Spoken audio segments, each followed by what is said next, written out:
Alright, what we got here is a little UMX Pits. This is a plane that was given to me, and it was because it was a little smacked up a little bit, and they didn't fly it anymore, and I kind of had to get it back up and going again. I had one, and I flew the daylights out of that thing, and then I ended up giving that one to a friend, and so that they can enjoy flying it in there. I believe they have a decent size backyard that they can fly this in. This little plane right here is so tiny and is so kind to fly, and you'll see that here in just a moment, because we are dealing with some pretty decent winds right now. And it does have, it's a bind and fly, so it came with the receiver already in it. I like the one that I purchased originally, I did not need to buy a transmitter because I already had a transmitter, and I just bound it to it. I had a Spectrum transmitter, and it binds crazy easy. I've actually never put any kind of dual rates or anything on this one. And as you can see, it's got the 2 ailerons, or I'm sorry, the 4 ailerons. You got your rudder, and right now you're going to hear the loudest daggone servo is the elevator. I would imagine that down the road is probably going to need to be replaced, but we'll see. I'll fly it until it's until it has a failure, I suppose. But you'll see, this is a wonderful little plane to fly. I recommend one of these to anybody. Now, as you can see, or as you can hear, that it's making all them noises all by itself. It helps compensate for the wind, because it's got a gyro in there that if the wind hits it over here, it pushes it up like this. This aileron will automatically come up. You know, these ailerons on this side will automatically come up. It's difficult to see. I don't know if you'd be able to see them moving, but you can surely hear them moving. And it helps compensate for all these little these breezes and winds. And you know, I don't recommend flying this in gale force winds, but on a day like today, we should be fine. The more I'm looking at that wind vane going right now, the more I'm thinking I may be wrong. But hey, go big or go home, right? We don't want planes to die of old age.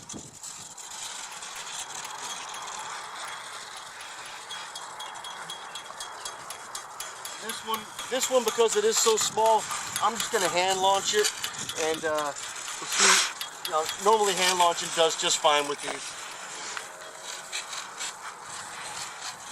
I'll try and keep it in quite a bit closer, so that, because it is so small, I would imagine it's going to be very difficult for my cameraman to you know, keep this little puppy in, you know, in the screen. So let's see how she does in this pretty decent wind.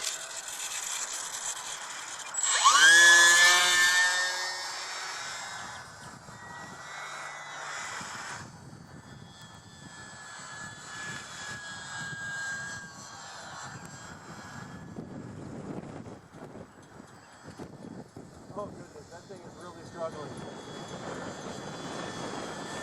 That thing is really struggling. But that is fun. I'm going to try and bring it around and bring her into a standstill.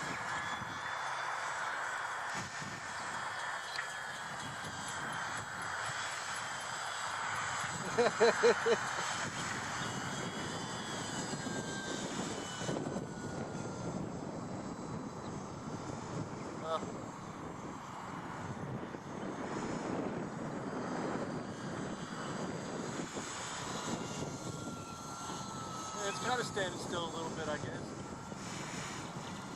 The wind is very erratic right now. I'm probably right in the way, ain't I? hear that little puppy? Do you hear that little puppy struggling up there right now?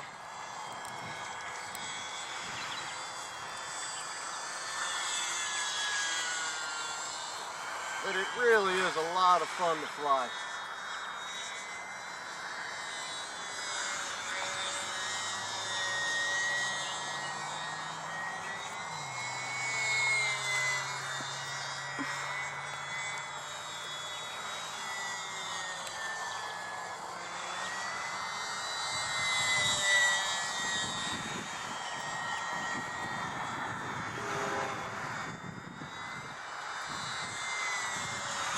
Yeah, that was pretty much full throttle on that thing.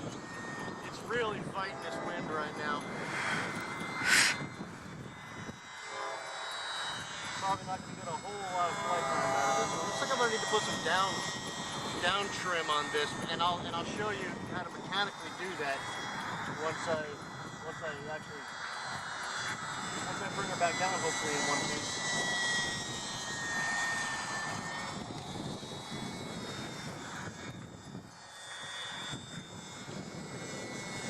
This thing really is so much daggone fun to fly.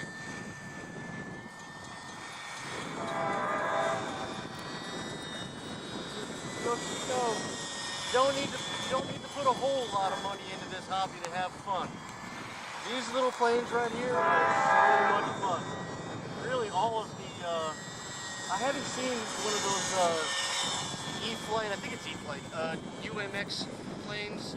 Really, I haven't seen a bad one yet. If you've seen a bad one, or if you've had a bad experience with one, please just go ahead and comment and let me know so that I don't go ahead and buy one. But it really is a little dreamboat. Oh, it'll let you know when it gets tired, because the throttle will start to chatter.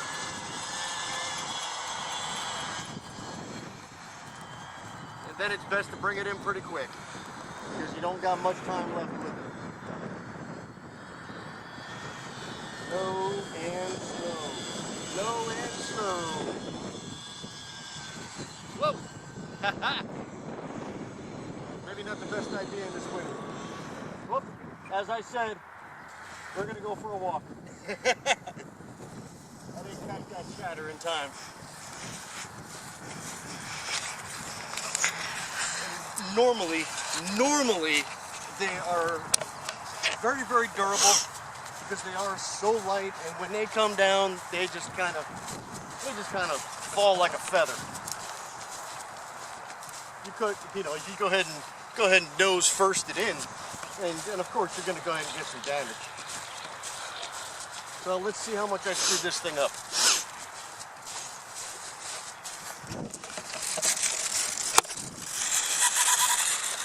Ailerons, good. Elevator, rudder. Oops, wrong one. Rudder. Good. Throttle. She's ready to go back up in the air. Awesome, awesome little plane. Well, I gotta talk pretty loud to talk over this thing, don't I? But you can feel it even in your hand with the wind right now. It is just, it just wants to just fly out of my fingers. But yeah, I can show it here right now. How to do, yeah, you see how that rudder is sticking up a little bit? I'm sorry, as an elevator sticking up a little bit. It's got these little tiny hooks right here, like little tiny bends, that if you pinch that in just a little tiny bit with a pair of needle nose pliers, it'll bring that elevator right down. It'll bring it right down. So what I'll do before the next time I fly it, I'll put a little needle nose on there, give it a little bit of a pinch, bring those guys back down so that I can keep my transmitter trims centered and have it more of a, or have it a mechanical trim instead of using my radio. Again, UMX Pits, you don't need a lot to have a lot of fun, and this thing is a lot of fun.